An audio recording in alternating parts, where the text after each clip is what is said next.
Bismillahirrahmanirrahim. Pada kesempatan hari kedua di 10 terakhir Ramadan ini, kita akan melanjutkan lagi kajian kita tentang ajaibul qalbi, keajaiban-keajaiban hati yang kita ambil dari kitab Ihya Ulumuddin Imam Al-Ghazali, yang diambil dari jilid ketiga tentang ajaibul qalbi, keajaiban-keajaiban hati atau ajaibul qulub. Kita telah membahas pengantar tentang pentingnya kedudukan hati dan pentingnya manusia memahami, mengerti, dan menghayati tentang hakikat hatinya itu. Maka di sesi yang kedua ini kita akan melanjutkan pembahasan tentang bayanu ma'na nafsi wal ruhi wal qalbi wal aqli. Penjelasan tentang makna nafas, makna ruh, makna qalbu, dan makna akal. Karena 4 istilah ini terkadang maknanya sama, yaitu ruh, nafas, qalbu, dan akal, mengacu kepada bagian batin dari jiwa manusia. Tetapi terkadang maknanya berbeda. Maka kata Imam Al-Ghazali, "I'lam anna hadhihi al-asma' al-arba'ata tusta'malu fi hadhihi al-abwab." Ketahuilah bahwa sesungguhnya 4 nama, 4 istilah ini akan digunakan di dalam pembahasan bab ini. Wa yaqilu fi fuhulil ulama'i man yuhitu bihadhil asami. Dan sedikit sekali di kalangan para pemuka ulama yang mencakup pengetahuannya terhadap nama-nama ini. Wa ikhtilafu ma'aniha wa hududiha wa musammiyatiha. Begitu pula tentang perbedaan makna-maknanya, batasan-batasan, dan objek yang diberi nama itu.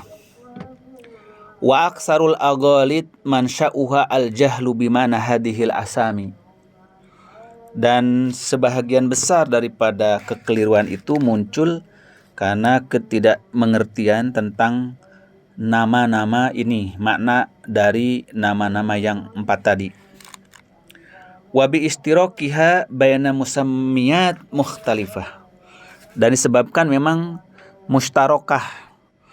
Jadi penggunaan lafaz yang terkadang digunakan kepada salah satu daripada nama tersebut, terkadang digunakan kepada seluruhnya. Nah, oleh karena itu kata beliau, wa nahnu nashrahu min ma'na hadhil asami ma yata'allaqu bi gordina. Maka kami akan menjelaskan makna-makna dari nama-nama tersebut yang terkait atau sesuai dengan tujuan dari pembahasan ini. Al-labdul awal, lafaz yang pertama yaitu labdul qalbi, lafaz tentang qalbu. Wa huwa yutlaqu lima'nayain. Jadi kalimat atau lafaz qalbu itu digunakan kepada 2 makna. Ahaduhuma, makna yang pertama yang dimaksud dengan qalbu, al-lahmus sonubari asyakl al-maudi'u fil janibil aisar minas sadr. Qalbu terkadang maknanya adalah daging sonubari, yaitu organ tubuh yang berbentuk seperti buah jantung. Nah, kalau kita lihat pohon pisang ketika berbuah, maka di ujung buah itu ada bunganya yang menjadi bahan daripada pisang-pisang itu. Sebelum membentuk menjadi pisang yang berisi, maka ia akan seperti jantung di dalam tubuh manusia, maka disebut dia adalah buah sonubari. Nah, buah sonubari ini adalah berbentuk jantung yang menggantung di sebelah kiri dada manusia. Wa huwa lahmun mahsusun wa fi batinihi tajwifun. Maka itu adalah daging yang khusus yang ada di dalam dada manusia sebelah kiri, yang di dalam jantung tersebut itu ada rongga. Wa fi dzalika tajwib damun aswad. Di dalam rongga jantung itu, di tengah-tengah jantung itu ada darah yang hitam. Wa huwa manba'ur ruhu wa ma'danuhu. Maka rongga yang ada darah hitam itu, kata Imam Al-Ghazali, itulah pusat tempat bersemayamnya roh manusia. Walasna nuksidul an syarha syaklihi wa kaifiyatihi.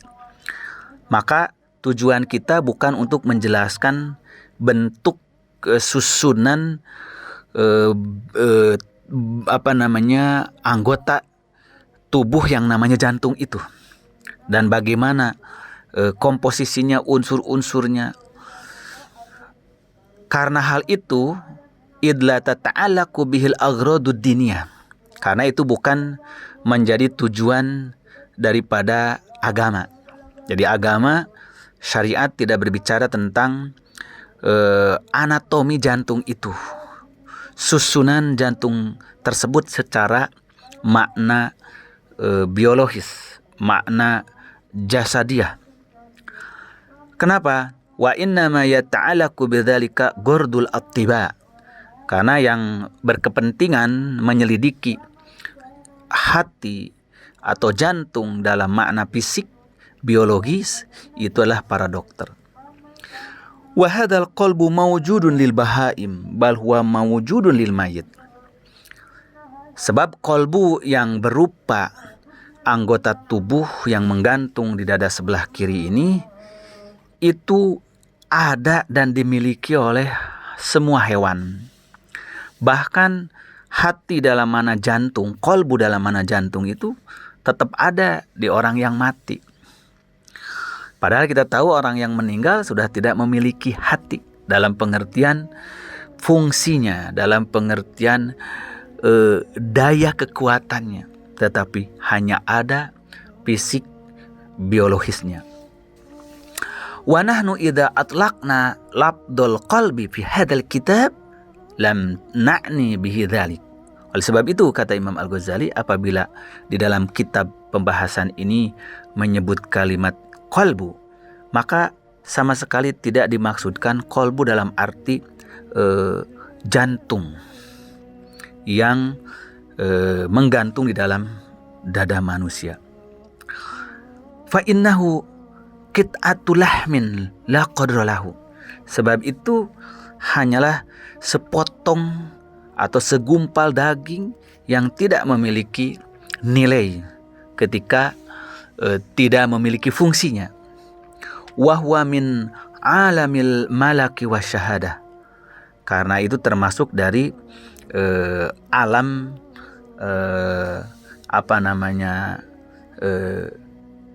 dunia dan bisa disaksikan. Idtudrikuhul bahaim bihasatil basar fadlan anil adamiyin. Sebab manusia sendiri, hewan itu saja bisa diketahui keberadaan jantungnya itu dengan mata. Nah, apalagi jantung manusia. Ini makna pertama daripada qalbu, dalam arti dialah jantung secara fisik. Wal makna tsani, sedangkan makna yang kedua yang dimaksud dengan al-qalbu huwa latifatun rabbaniyatun ruhaniyatun. Qalbu dalam makna yang kedua yaitu sifat yang amat halus, yang amat lembut, yang merupakan karunia ilahi, yang bersifat spiritual. Laha bihadal qalbil jusmani ta'allaq atau ta'alukun, di mana sifat yang lembut, yang halus sebagai sifat robaniyah, sifat ketuhanan yang bersifat spiritual itu memiliki kaitan dengan hati secara fisik. Wa tilkal latifatu hiya haqiqatul insan, dan kehalusan atau sifat yang lembut itulah, latifah itulah yang merupakan hakikat manusia. Wa huwal mudrikul alimul arifu minal insani, dan qalbu dalam pengertian latifah, robbaniyah, ruhaniyah itulah, yaitu sifat yang halus, yang lembut sebagai sifat karunia ilahiyah yang bersifat spiritual, yang bersifat roh. Itulah yang memiliki daya kekuatan untuk mengetahui, untuk berilmu, untuk mengenali dari diri manusia. Wa huwal mukhatabu wal mu'aqabu wal mu'atabu wal mutalabu, dan qalbu itulah yang menjadi objek instruksi dari syariat Islam. Karena itulah hati yang akan diajak berdialog, hatilah yang akan dimintai pertanggungjawaban, akan diberi balasan atau diberi hukuman, dan akan mendapat tuntutan pertanggungjawaban. Walahu alaqatun ma'al qalbil jusmani, dan qalbu dalam pengertian latifah robbaniyah tadi, yaitu potensi yang bersifat lembut dan halus sebagai karunia ilahi, itu memiliki kaitan dengan qalbu yang berupa jantung tadi. Wa qad tahayyarat uqulu aksaril khalqi fi idraki wajhi alaqatihi, dan terkadang akal kebanyakan manusia itu merasa kagum, bahkan merasa aneh dan ajaib ya, untuk bisa mengetahui bagaimana aspek keterkaitannya itu. Jadi kebanyakan akal manusia itu bingung, heran, bahkan kagum terhadap bagaimana itu hubungan antara sifat robbaniyah yang menjadi fungsi dari hati dengan hati secara fisik sebagai jantung. Fa inna ta'allaqahu bihi yudahi ta'allaqal aradi bil ajsami wal awsafi bil mausufat. Karena hubungan dan keterkaitan antara qalbu sebagai sifat dan fungsi latifah robbaniyah dengan qalbu sebagai jasmani, sebagai jantung jasmani, itu menyerupai hubungan antara sifat dengan fisik, atau antara sifat dengan yang diberi sifat, antara sifat dengan mausuf. Umpamanya bagaimana kita memisahkan antara bentuk suatu benda dengan bendanya itu sendiri. Kita tidak bisa menghayalkan ada benda tanpa bentuk tertentu, dan kita sulit menghayalkan ada bentuk tanpa ada bendanya. Ketika kita menyebut benda itu bulat, nah maka antara sifat bulat dengan bendanya itu tidak bisa terpisahkan, karena bulat itu menyifati benda tersebut. Itu disebut dengan a'rad, dengan jasad atau dengan jisim, dengan benda. Begitu pula ketika kita menyebut sifat seperti warna merah dengan benda merah itu sendiri, maka antara warna merah dengan zat benda yang merahnya itu yang diwarnai sulit dipisahkan. Karena kita tidak akan menemukan warna merah itu jika tidak ada materi untuk menunjukkan kemerahan warna tersebut. Maka ketika warna merah tidak menemukan bendanya untuk menampakkan warna, kita tidak akan menemukan merah itu. Sebagaimana pula benda tidak akan memiliki warna jika tidak ada zat atau sifat dari merah tersebut. Nah, maka keterkaitan antara kolbu jasmani dengan kolbu dalam pengertian latifah robbaniyah, sifat yang halus, yang lembut, yang memberikan fungsi dan daya gerak, daya manfaat kepada kolbu itu, dua hal yang sulit dipisahkan dan akal manusia kesulitan untuk memahami hubungan tersebut dan memahami pemisahannya. Au ta'alaqul musta'mil lil alati bil alati au ta'alaqul mutamakkin bil makan. Sebagaimana sulit membedakan dan memisahkan antara keterkaitan seorang upamanya pengrajin dengan alat-alat yang dipakai membuat kerajinannya. Begitu pula antara orang yang menempati suatu tempat dengan tempat itu sendiri. Maka tidak ada materi tanpa tempat, dan tidak ada warna tanpa yang diwarnai, tidak ada sifat tanpa yang disifati, demikian seterusnya. Maka tidak ada kolbu dalam pengertian latifah robbaniyah kalau tidak ada kolbu jasmaninya itu di dalam diri manusia. Ini penjelasan tentang makna al-qalbu. Wa syarhu dzalika mimma natawaqqahu li maknaini. Maka penjelasan lebih rinci lagi tentang perbedaan makna qalbu jasmani dengan qalbu dalam makna sifat dan fungsinya. Ahaduhuma annahu muta'allaqun bi ulumil mukasyafah wa laisa gharduna min hadal kitab illa ulumul muamalah. Nah, hati dalam pengertian sifat latifah robbaniyah, yaitu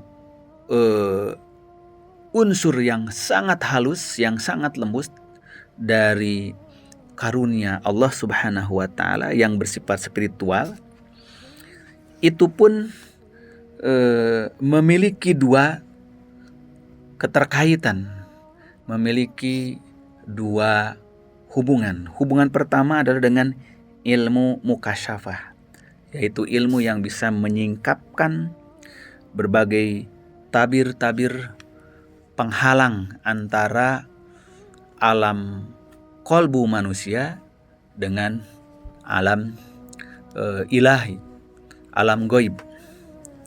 Sedangkan yang kedua adalah yang terkait dengan ilmu muamalah. Nah, maka yang menjadi tujuan dari pembahasan Ajaibul Qalbi ini terkait dengan ilmu muamalah, ya, yaitu ilmu praktis yang bisa ditinjau, bisa dilihat, diperhatikan oleh manusia dalam perilakunya. Wasani yang kedua, anat tahqiquhu yastada'i ibsa' sirrir ruh wa dzalika mimma lam yatakallam fihi Rasulullah falaysa li ghairihi ay yatakallama fihi. Kemudian yang kedua, berbicara tentang kolbu dalam makna latifah robbaniyah ruhiyah, juga ini meniscayakan penyelidikan terhadap rahasia roh. Dan berbicara rahasia roh itu bukan wilayah manusia, bahkan para rasul pun tidak. Nah, maka kita pun tidak mungkin menyingkap ilmu tentang rahasia roh yang terkait dengan kolbu tadi. Wal maksud anna idza atlaqna lafdul qalbi fi hadzal kitab aradna bi hadhihi latifah. Maka maksudnya bahwa apabila kami menggunakan lafaz qalbu di dalam kitab ini, kata Imam Al-Ghazali, maka maksudnya adalah qalbu dalam pengertian latifah, yaitu unsur yang halus, yang lembut sebagai karunia Allah Subhanahu wa taala yang memiliki kekuatan daya mengenal, daya memahami, daya menyimpan, dan daya ilmu pengetahuan. Wa gorduna, maka tujuan kami, kata Imam Al-Ghazali, dzikru awsafiha wa ahwaliha, la dzikru haqiqatiha fi dzatiha. Tujuan kita adalah menerangkan sifat-sifatnya, kemudian keadaan-keadaannya, kondisi-kondisi hati itu, tidak bermaksud menerangkan tentang hakikat zatnya. Wa ilmul muamalati yaftaqiru ila ma'rifati sifatiha wa ahwaliha wala yaftaqiru ila dzikri haqiqatiha. Sebab ilmu muamalah, ilmu interaksi, ilmu perbuatan yang dilakukan oleh manusia, yang dibutuhkanlah sifat-sifat dan keadaan, bukan menerangkan tentang hakikatnya daripada hati tersebut. Nah, ini pertama yang terkait dengan hakikat daripada qalbu.